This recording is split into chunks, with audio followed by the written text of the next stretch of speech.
बिस्मिल्लाहिर्रहमानिर्रहीम। Physics first year national book foundation chapter number 8। Chapter number 8 का last topic है। इसके बाद इंशाल्लाह हमारा कार्नोट इंजन और एक टॉपिक हमारा बच जाता है रेफ्रिजरेटर। दो इंपॉर्टेंट टॉपिक बचते हैं। Second law of thermodynamics, basically जिन लोगों ने फर्स्ट लॉ ऑफ थर्मोडायनेमिक्स पढ़ा, जिनको समझ आया, उन्हीं के लिए ये टॉपिक है। बहुत छोटा सा टॉपिक, बहुत दो छोटी छोटी स्टेटमेंट है। लॉर्ड केल्विन स्टेटमेंट है और उसकी रेडॉल्फ सेल्सियस स्टेटमेंट है। दो स्टेटमेंट्स आपके पास यहाँ पे हम सेकंड लॉ ऑफ थर्मोडायनेमिक्स की तावील में पढ़ेंगे। फर्स्ट लॉ ऑफ थर्मोडायनेमिक्स के बारे में हमने पढ़ा था कि जब भी किसी सिस्टम में हीट ऐड की जाती है तो हीट उसकी इंटरनल एनर्जी में इंक्रीज कर देती है और साथ वर्क डन करती है। ठीक है, ये आपके पास फर्स्ट लॉ ऑफ थर्मोडायनेमिक्स था। ठीक है, सेकंड लॉ ऑफ थर्मोडायनेमिक्स क्या है? बेसिकली लिखिएगा इसके बारे में दो बातें। It is the verification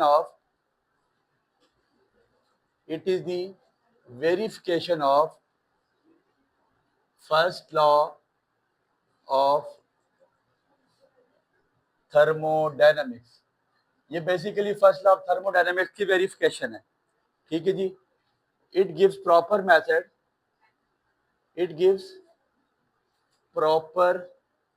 method to flow of heat. ये आपको पूरा प्रॉपर मैकेनिज्म देता है, प्रॉपर मेथड देता है कि हीट फ्लो कैसे होती है, कैसे की जाती है। ठीक है जी। It gives the direction of flow of heat, बल्कि डायरेक्शन ऑफ हीट लिख लें ज़्यादा बेहतर है। It gives the direction of heat. ये आपको बताता है कि हीट की डायरेक्शन किस साइड पे। हीट के बारे में हम पढ़ के आ चुके थे कि हीट ट्रांसफर होती है from hot body to cold body. लेकिन second law first law of thermodynamics ने हमें ये बात नहीं बताई। ये बात हमें कौन बताएगा? सेकंड लॉ ऑफ थर्मोडायनेमिक्स की हीट का फ्लो कैसे है, हीट किस बॉडी से किस बॉडी में जा रही है, और हीट की वेरिफिकेशन क्या है, इसका प्रॉपर मेथड क्या है कि हीट कैसे ट्रांसफर होती कैसे है।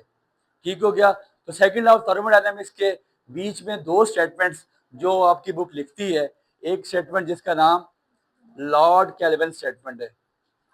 लॉर्ड केल्विन स्टेटमेंट, इसकी स्टेटमेंट लिखवाने से पहले मैं सादे से लफ्जों में आपको अगर बात समझा सकूं तो उसने ये बात बोली है। उसने कहा है कि ऐसा कोई पॉसिबल इंजन, ऐसा कोई हीट इंजन पैदा ही नहीं हुआ कि जितना उसको आप, मतलब कि जितना आप उसको सप्लाई देते हो या जितनी आप उसको हीट देते हो या जो उसका आपका रिजर्वायर है, आप अगर उसको फॉर एग्जांपल आप कहते हो जी कि मैंने उसको 10 कूलम चार्ज दिया फॉर एग्जांपल, या आपने कोई भी हीट दी, आपने उसको, आपने कहा जी कि मैंने उसको 10 ग्राम हीट दे दी है और मैंने कहा ये 10 ग्राम हीट तुम लो और तुम मुझे वर्क परफॉर्म करके दो।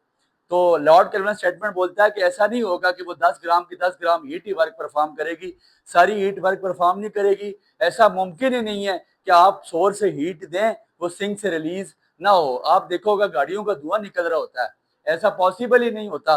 कोई ऐसा इंजन पैदा ही नहीं हुआ कि आप गाड़ी में पेट्रोल डालें, गाड़ी की इग्निशन दें, गाड़ी स्टार्ट करें और वो इंजन से जो उसमें से आपके धुआं ना निकाले, ठीक है, सिलेंसर में से धुआं आउट ना करे। तो कहता है कि ऐसा नहीं होता। हीट जब फ्लो होती है हॉट बॉडी से कोल्ड बॉडी की तरफ, तो हीट का फ्लो होने के साथ साथ क्या होता है कि एक बॉडी से सिंक में से धुआं लाजमी आउट होता है।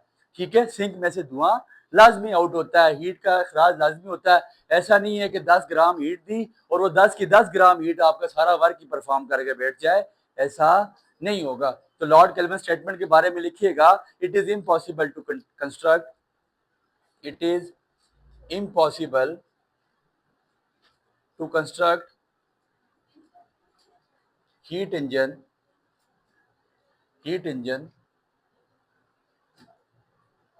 that works in a cyclic process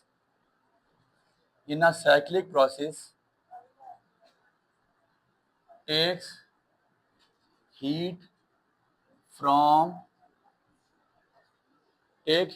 the source and converts equally in all amount of work without release some amount of heat through source। ये इसकी स्टेटमेंट है। कहता है कि ये मुमकिन नहीं है, it is impossible to construct heat engine. कहता है कि ऐसा मुमकिन नहीं है कि आप एक ऐसा हीट इंजन बना सकें that work in a cyclic process, जो साइक्लिक प्रोसेस में वर्क करता है। और वो हीट कहाँ से लेता है? सोर्स में से। सोर्स क्या है? High temperature reservoir. High temperature reservoir में से वो हीट ले और सारी की सारी हीट किस में कन्वर्ट कर जाए? अमाउंट ऑफ वर्क में कन्वर्ट कर जाए, और आपके पास कोई हीट वो रिलीज ना करे सिंक में से। ऐसा मुमकिन ही नहीं है, इस तरह का इंजन पैदा ही नहीं हुआ। ये स्टेटमेंट है किसकी? सेकंड लॉ ऑफ थर्मोडायनेमिक्स की। ये आपके पास बताया था आपको, HTR हाई टेम्परेचर रिजर्वायर मौजूद है, जिसको हम सोर्स का नाम देते हैं। इसके दरमियान में आपके पास फॉर एग्जांपल ये इंजन लगा हुआ है, और बॉडी एक इंजन में, ये आपके पास इंजन है मिसाल के तौर पे, और ये वर्क परफॉर्म कर रही है, ठीक है। यहाँ पे आपके पास फॉर एग्जांपल ये वर्क है, ये आपके पास LTR का मतलब low temperature reservoir, low temperature reservoir का मतलब सिंक। कहता है कि ऐसा मुमकिन नहीं है, दोबारा सुन लें, ऐसा मुमकिन नहीं है कि यहाँ से अगर वो 10 ग्राम हीट ले, वो 10 की 10 ग्राम हीट इंजन वर्क परफॉर्म करके बैठ जाए और इंजन हीट रिलीज करे ही ना। ऐसा मुमकिन नहीं है कि हीट जितनी आपके पास कहाँ से आती है? सोर्स में से। वो सारी की सारी हीट वर्क परफॉर्म करे और कोई हीट भी सिंक में से रिलीज ना हो। ये ऐसा मुमकिन ही नहीं है। It is called Lord kelvin statement. ठीक हो गया। दूसरी statement, रेडोल्फ Celsius statement.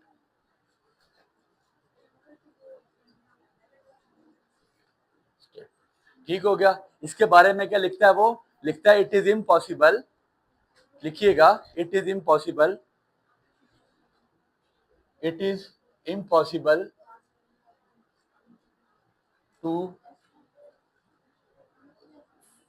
Flow of heat from cold body to hot body without doing work। ये वो बातें हैं बच्चे, ये लॉ थर्मोडायनेमिक्स वो लाइन जो आज आपकी कॉमन लॉज हैं। आज आप कहते हैं यार हो सकता है कि ये स्टेटमेंट रिडोल्फ ना देता तो हम खुद दे देते। कॉमन सी बात है। वो क्या लिखता है कि it is impossible to flow of heat from cold body to hot body. कहता हो ही नहीं सकता कि हीट कोल्ड बॉडी से हॉट बॉडी की तरफ चली जाए। ये बहुत काम की बात है, विदाउट डूइंग वर्क, काम किए बगैर। ऐसा मुमकिन नहीं है। ऐसा कोई इंजन पैदा नहीं हुआ, ऐसी कोई बॉडी पैदा नहीं हुई कि जो हॉट कोल्ड बॉडी में से हीट को ट्रांसफर कर ले। मैं आपको मिसाल देता हूँ, आपने फ्रिज में से बर्फ निकाली है, बर्फ निकाल के बाहर में आपने सादे एनवायरनमेंट में छोड़ दी है। अब क्या होगा? बर्फ खुद ब खुद पिघलना शुरू होगी। बर्फ अपना टेम्परेचर मेंटेन करेगी किसके साथ? एक्सटर्नल टेम्परेचर के साथ। जब वो टेम्परेचर मेंटेन नहीं कर पाएगी तो हार्ड बॉडी में से हीट निकलेगी।